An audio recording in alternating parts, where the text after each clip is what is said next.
penjelasan yang banyak. Okay, jadi ini asas. Okay. Jadi kita sama-sama perlu mengajarkan kepada anak kita bahawa paling asas sekurang-kurangnya ialah sehari semalam tu agar kita tidak keliru, dan 15 hari ialah tempoh maksimum haid seorang wanita. Aqallu tuhri bainal haidataini 15 yawman. Okey. Yang ni pun penting. Semua yang dalam kitab ni ini pendek kalau kita tengok. Sangat pendek dia punya statement, tetapi semua ini adalah fardu ain yang wajib. Syekh Salim bin Sumail Al-Hadrami hanya meletakkan kaedah ataupun hukum-hukum yang paling asas dalam kitab ni. Okay. Yang kitab ni dipelajari oleh sekolah rendah kafar. Lepas tu saya pernah cerita dulu kan asas pada kitab ni. Di Yaman ataupun di Yaman, di tempat Hadramaut, tempat kitab ni dikarang, dipelajari. Ini adalah silibus anak-anak sekolah rendah. Okay. Sekurang-kurang suci di antara dua haid ialah 15 hari. Ialah 15 hari. Dan ghalibnya ataupun kebiasaannya 24 ataupun 23 hari. Kenapa 24 atau 23? Sebab cycle ataupun kitaran haid kebiasaannya adalah 30 hari. Jadi bila mana kebiasaan haid 7, maka kebiasaan suci 23. Bila mana kebiasaan haid 6, maka kebiasaan suci 24. Tetapi cycle 30 hari itu tidak semestinya. Ada orang yang cycle dia 25 hari. Ada orang yang cycle dia 30 lebih hari. Bulan ni datang 10 Rabiul Awal, bercontoh. Pada bulan ni datang 10 Rabiul Awal. Bulan depan datang 15 Rabiul Akhir, lebih 5. Kadang-kadang jadi cycle kawan ni 35. Okey. Jadi berbeza-beza mengikut orang. Wa la hadda li aksarihi. Maksimum bagi suci tidak ada had. Ada orang tak keluar haid langsung 3 bulan. Ada orang yang 5 bulan. Ada orang yang pause. Stop tulis. Men no pause. Tulis maknanya tak ada darah lah. Tak ada darah langsung. Jadi habis tu suci dia berapa? Ikutlah berapa. Tidak ada had. Yang saya nak fokus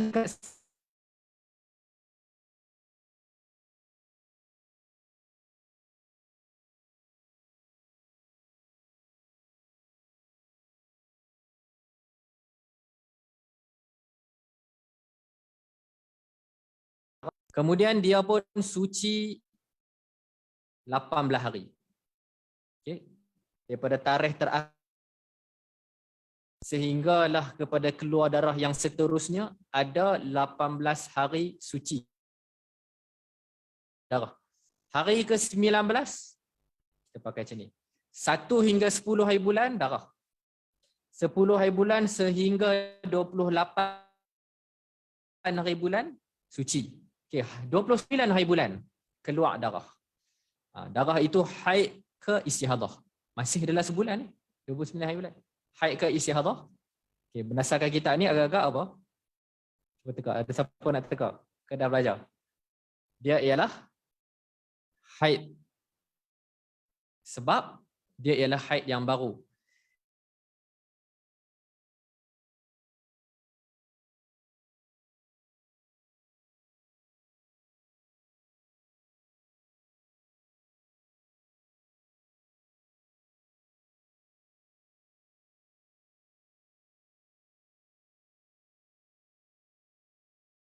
Pada 29 hari bulan dihukumkan sebagai haid. Nampak? Jadi sebab tu penting 15 hari sekurang-kurang suci. Apa 29, 30, 31 seterusnya tu maka haid yang barulah.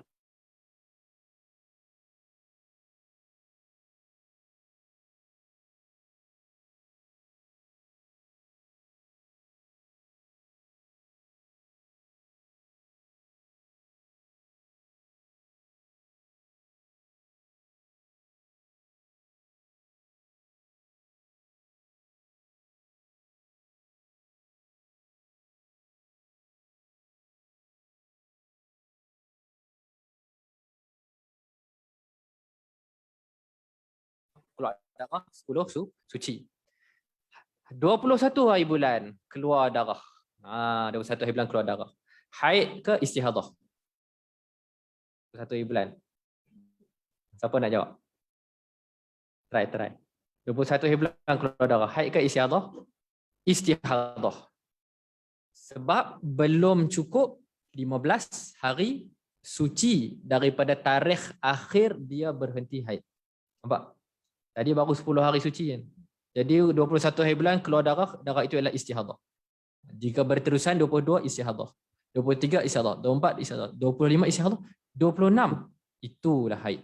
Okay, 26 itulah haid yang baru. Nampak? Kita kena tahu 15 hari itu ialah sekurang-kurang tempoh suci. Okey. Jelas ke ni? Oh, takut banyak sangat. Kita ada berapa minit yang ni memang tak cukup. Tak apa, kita sentuh ringkas. Okey, tak apa. Jadi itu bab haid yang asas. Dan satu lagi saya nak sentuh mengenai haid yang penting juga ialah mengenai qada solat. Okey, yang ni dipanggil dalam fiqh hukum zawalul mani' dan juga turul mani'. Secara ringkasnya yang saya boleh kongsikan dalam waktu yang ini, jika seseorang perempuan itu berhenti darah pada waktu asar. Nah, berhenti darah pada waktu asar. Contoh. Zuhur ada darah, asar berhenti. Okey. Berhenti darah pada waktu asar. Asar tu kena solat tak? Okey, kena solat. Tak ada masalah. Dan dia kena solat, kaedah dia ialah dia kena solat sekali sembahyang yang boleh diqadakkan, boleh dijamakkan bersamanya. Itu kaedah tu. Huraian dia macam mana? Jika seorang perempuan itu berhenti pada waktu asar, maka dia kena solat asar itu dan dia kena qada zuhur tadi yang dia tinggalkan kerana haid, kerana menganggap haid lah pada waktu itu. Okay, ini apa? Yang ini kalau kes ataupun situasi darah berhenti. Okay, faham? Okay, macam mana? Tadi selesai. Macam mana kalau perempuan itu berhenti darah pada waktu zuhur? Kalau seorang perempuan itu berhenti darah pada waktu zuhur, maka dia kena qada solat mana? Zuhur. Bukan qada solat zuhur. Kena solat zuhur sebab dia masih dalam waktu. Asar, kena solat lah, confirm lah sebab dah berhenti. Subuh tak payah. Boleh tak jamakkan subuh dengan zuhur? Tak boleh. Okey. Contoh dengan maghrib pula. Kalau seorang perempuan itu berhenti darah pada waktu ataupun pukul 10 malam, sebelum nak tidur ni, maghrib dia cek ada. Ni sebelum nak tidur dia cek, dah tak ada lah. Dah tak ada darah. Dia kena solat ada isyak? Ya. Itu tahu, kena solat isyak. Dan dia kena qada solat yang boleh dijamakkan bersamanya, iaitu maghrib. Jadi dia kena solat isyak dan dia kena qada maghrib tadi. Okey? Ini jika situasi darah berhenti. Kalau darah datang. Okey, kalau darah datang. Contoh kata zuhur pukul 1 tengah hari. Pukul 1 tu dia lunch. Dia tak semayang lagi, dia tengah lunch. Sebelum tu suci lah. Okay, sebelum tu suci. Subuh dia semayang lah sebab suci. Jadi duha pun dia semayang, Masya Allah. Dia pun makan tengah hari. 1.40 lebih dekat pukul 2. Nak masuk pejabat balik, baru dia pergi nak masuk surau, nak solat. Dia cek-cek ada darah. Alhamdulillah tak payah solat zuhur. Tak payah solat zuhur. Betul tak payah solat? Ya, memang tak payah solat. Memang haram lah solat sebab haid. Tetapi dia kena qada zuhur itu. Kerana apa? Kerana dia telah sempat mengalami untuk solat zuhur 1 hingga 2 tadi. Dia tak semayang. Okay? Jadi dia kena qada solat zuhur tersebut. Berbezalah kalau seorang ini zuhur pukul 1, pukul 12.45 dia dah pergi tandas dah. Dia cek-cek ada darah 12.45. Jadi dia kena tak solat zuhur, tak payah terus. Okay? Tak payah solat zuhur, qada pun tak payah. Ini kes datang darah. Yang tadi kes darah berhenti. Okey, boleh? Takut laju sangat. Boleh lah? Okey. Yang last tu. Sikit ni. Pendek. Aqallun nifasi majjatun wa ghalibuhu arba'una yauman wa aktsaruhu sittuna yauman. Sekurang-kurang nifas ialah majjah. Majjah ni sedetik ataupun sedetik. Sedetik ni lama mana? Tak boleh digambarkan, dia sedetik. Maknanya ada je darah, itulah nifas. Wa ghalibuhu arba'un. Kebiasaan nifas ialah 40 hari. Wa aksaruhu, dan sebanyak-banyaknya adalah 60 hari. Okey, ini pun kena tahu. Maksimum nifas ialah 60 hari. Kalau keluar lagi darah selepas 60 hari, maka darah yang keluar selepas 60 hari itu sama ada dihukumkan sebagai haid ataupun istihadah. Boleh dua-dua, haid atau istihadah. Selama mana dalam tempoh 60 hari, keluar berhenti, keluar berhenti, itulah nifas. Contohnya keluar, kemudian berhenti, adalah keluar berhenti, keluar dalam masa 50 hari. Kesemua itu adalah nifas. Okey, nampak? Tak kisah warna, dan dia tak melihat pada warna. Yang penting bila keluar dalam tempoh 60 hari, itulah nifas.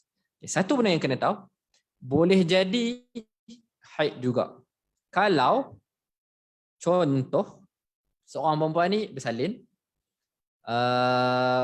keluar darah nifas, kemudian berhenti pada hari ke-20. Okay, hari ke-20 darah dia berhenti. Lalu dia mandi kan? Okay, dia mandi wajib sebab berhentilah. Dia kata, okay, nifas saya 20 hari saja. Okay, jadi saya pun mandi. Mandi, semayang, berhenti. Datang pula darah hari yang ke-40. Okay, hari yang ke-40. Jadi hari yang ke-40 itu apa? Nifas ke haid ke istihadah? Okay, kena ingat, kita punya kemungkinan ada 3 sahaja. Haid, nifas atau istihadah. Jadi soalan tadi, dia dah berhenti 20 hari. Hari ke-40 itu haid ke nifas ke istihadah? Itu adalah haid. Disebabkan apa? Ini satu kaedah kena ambil. Jika tempoh berhenti darah telah melebihi 15 hari suci, maka darah selepasnya itu boleh dihukumkan sebagai haid. Tadi kes perempuan tadi, dia bersalin, keluar darah nifas 20 hari, dia mandi wajib, kemudian berhenti 20 hari. 20 hari itu dah lebih ke belum 15 hari? Dah lebih 15 hari. Jadi dah cukup syarat untuk datang haid baru. Jadi hari ke-40 jika keluar lagi darah, itu adalah haid. Bukannya nifas. Okay? Tapi kalau tak cukup 15 hari, sebagai contoh 1 hingga 20 keluar darah, 21 hingga 30 berhenti, 31 datang darah balik, cukup dah 15 hari? Belum. 10 hari sahaja dia suci. Hari ke-31 itu darah apa?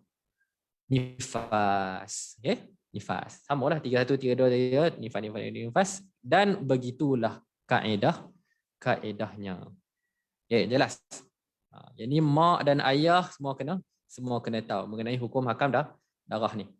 Jadi okay, satu lagi atau ada lagi benda yang saya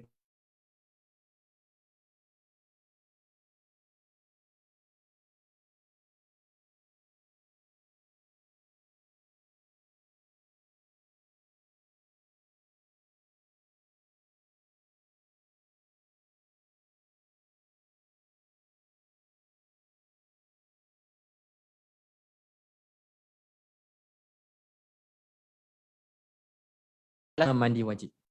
Sebab ada perempuan yang beranak terus suci, tak ada langsung nifas. Okey, beranak tak ada langsung darah. Jadi perempuan ni kena mandi wajib ke tak? Kena mandi wajib disebabkan wiladah ataupun beranak. Tapi kebiasaan orang lah. Kalau perempuan itu beranak kemudian bersambung padanya nifas, adakah dia kena mandi wiladah? Tak boleh. Tak boleh meniatkan mandi itu mandi wajib. Tak boleh, haramlah hukum dia. Sebab mandi wajib di dalam mazhab Syafi'i dia adalah ibadah. Dan ibadah tidak boleh dibuat ketika hadas besar. Jadi dia tak boleh mandilah, bukan. Dia boleh mandi dan dia eloknya mandilah untuk menyegarkan badan dia, tetapi bukan dengan niat mandi wajib. Itu je nak tekankan. Dia mandi sekadar untuk bersihkan, untuk segarkan badan, bukan kerana mandi wajib sebab wiladah. Sebab apa? Sebab dia masih ada nifas. Habis itu bila nak niat mandi wajib? Bila dah kering nifas nanti. Bila dah kering nifas tadi, maka mandi sekali mengangkat kedua-dua wiladah dan juga nifas sekaligus. Okey? Sebab tu ada hari tu pernah tersebar satu poster, saya tak pastilah dari mana poster tu. Dia kata ramai ibu tak tahu. Dia kata ramai ibu tak tahu. Wajib mandi wiladah dan wajib mandi selepas nifas. Padahal dia tu tak tahu. Wiladah tu termasuk dengan nifas jika terus berterusan keluar darah tersebut. Okey. Jadi itu mengenai wiladah. Okey, kalau ada apa-apa soalan beritahu. Kalau ada apa soalan boleh tulis kat tangan ke WhatsApp. WhatsApp tak baca. Soalan.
Doktor, jadi dia tak boleh ambil. Tapi kalau dia sihat elok, jadi dia boleh ambil, tak ada masalah insya-Allah.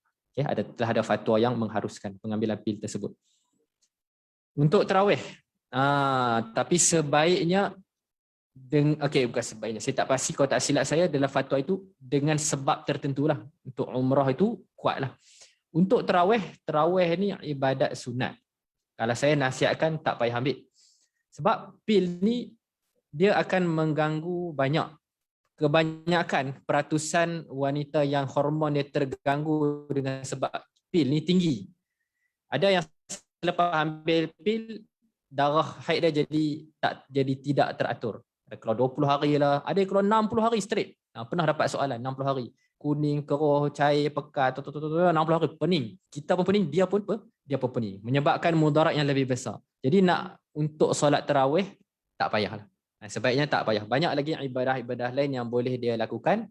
Memberi makan kepada orang susah, memberi makan kepada keluarga, bantu mak masak, bagi anak perempuan lah. Laki pun ada hak yang bantu mak masak. Kalau ibu menyediakan makanan, zikir dan sebagainya, itu memberikan pahala yang banyak kepada dia di dalam bulan Ramadan. Okay? Dan solat tarawih itu sunat hukumnya. Okey. Jadi sebenarnya dah habis kat sini. Jadi saya nak tambah, ada soalan lagi? Okay, saya nak kongsi satu mengenai hukum hakam keguguran. Okay, keguguran. Contoh yang mana satu? Keguguran. Okay, kalau gugur tak cukup 4 bulan umur janin tersebut. Bukan sekali. Jika seorang perempuan itu kita panggil keguguran. Okay, dan bila dia keguguran, keluar darah lah. Kita panggil tumpah darah dan sebagainya. Jadi sekiranya doktor mengesahkan bahawa yang keluar daripada dia ataupun yang gugur itu adalah janin yang telah nampak rupa bentuk dia, maka darah yang keluar selepas daripada itu nifas. Okay? Sebelum tu saya tak sentuh tadi takrif nifas kan.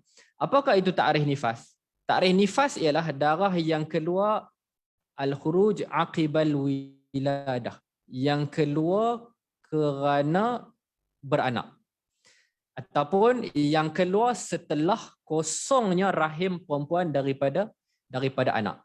Okey. Jadi seorang perempuan ini mengandung 5 bulan sebagai contoh. 5 bulan dia ditakdirkan Allah gugur. Okey, bila gugur keluar janin.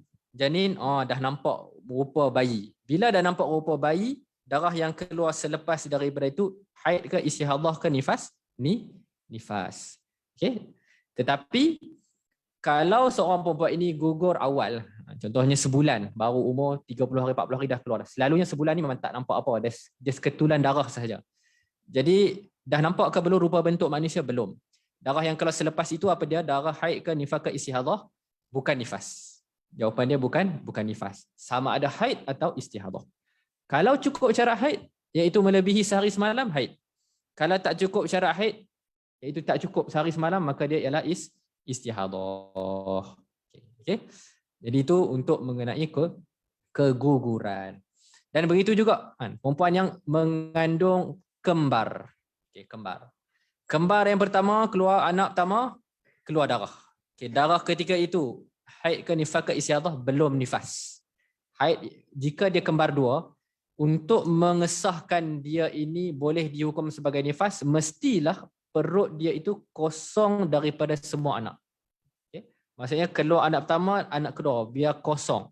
Setelah kosong perut dia daripada janin ataupun daripada anak, barulah darah selepas itu nifas. Sebab ada orang yang kembar pertama hari ni, kembar kedua esok. Oh sudah. Kembar kedua esok. Jadi darah yang keluar antara tu dipanggil apa? Dipanggil istihadah selalunya. Istihadah atau haid. Istihadah lah selalunya. Sebab tak cukup sehari semalam. Okey. Jadi itu mengenai keguguran. Jadi secara umumnya sebagai penutup mengenai bab ni banyak lagi. Apa yang saya nak sampaikan ialah dalam kitab ini menyentuh mengenai asas darah wanita. Dan kita sebagai ayah, sebagai ibu, kita perlu dan wajib mengajarkan hukum hakam ini kepada diri kita dulu jika kita tak tahu, dan seterusnya kepada anak-anak perempuan kita, kerana benda ini melibatkan ibadah. Melibatkan ibadah. Ada orang yang dia sebenarnya dia kena solat tetapi dia tak solat. Ada orang yang dia tak payah solat tetapi dia solat. Menyebabkan membuat perkara haram ataupun meninggalkan yang wajib. Jadi benda ini sangatlah besar. Okay. Ada soalan lagi? Soalan. Buka soalan lah kalau ada.